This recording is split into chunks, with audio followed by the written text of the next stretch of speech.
Omukolo gw'okutongoza eddwaliro ery'okujjanjaba abatamiivu era Ring of Hope Uganda ejjinja gwetabiddwako abakungu bangi ab'ebyobulamu abanene mu gavumenti abakulembeze ku mitendera egy'enjawulo saako n'abo abaliko abatamiivu ne bajjanjaba endwadde y'omwenge. Bw'abadde ayogera ku mukolo guno akulira endwadde ezeekuza kutabuka emitwe mu jjinja Dr. Mufumba annyonnyodde akabi akali mu kwesiwa amagengeri omuli okukendeeza amaanyi g'ekisajja n'okuvaako obutabanguko mu maka. Buli bantu abaawukana mu bufumbo omu ku bo ayawukana emu ku bo nsonga ya kunywa mwenge na bitamiiza.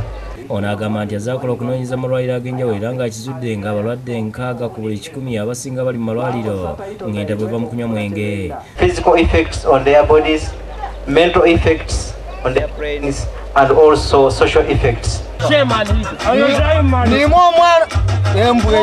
Omukolo guno abantu bangi basomesezza akabi akali mu mwenge nga bayita mu kuzannya katemba okwosaako okuyimba ennyimba ezivumirira bino.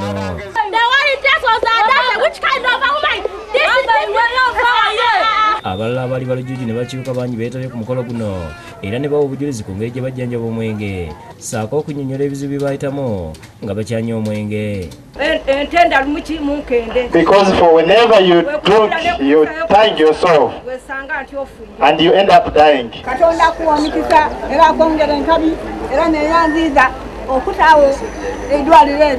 Mu kwogera kwe akulira akakiiko akatandikawo eddwaliro lino Muyinda Wilson asabye gavumenti okwongera okwogera eddwaliro lino kubanga buno buvunaanyizibwa bwayo nga bo bagiyambako buyambi. Nga mwongeramu amagezi gona especially mu kifo kino esente obwongo eriyo wano n'ataireyo testimony ati yali munwi yakuba nti alina kujja kusoma. Jackson Isabiri akulira ekitongole kya Ring of Hope agamba nti ekyamutandisizza eddwaliro erijjanjaba n'okubudaabuda abanywi b'omwenge nti kuba abanywi beeyongedde nnyo mu Busoga wabula nga mpawo bayinza kujja bujjanjabi bwa ndwadde eno. Waliwo obwetaavu bungi eri abantu ab'enjawulo abagenze nga banywa omwenge oguyitiridde naye ate nga buli tukeekisa ekyokufuna obujjanjabi nga tebasobola bufuna. Twesanze nti enkyukakyuka weri y'amaanyi nnyo abaali tebanakutuuka ku mbeera nti bakoseddwa nnyo basalako abala baguviirako ddala. Omugenyi omukulu ku mukolo guno Dr. Busangwa David akulira eddwaliro ekkulu ery'abalwadde b'emitwe erya Butabika Hospital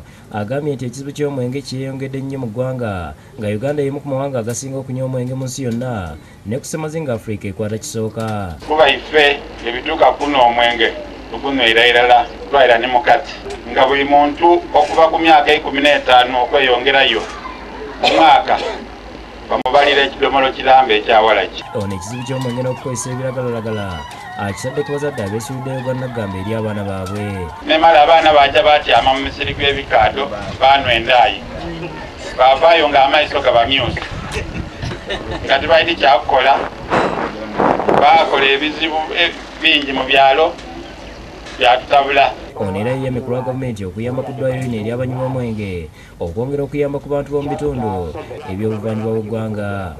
We are fully behind this. We support it and we pledge our commitment to do whatever we can to ensure that this project continues to grow. Ivan Lubega yakusakidde ku Bukedde TV.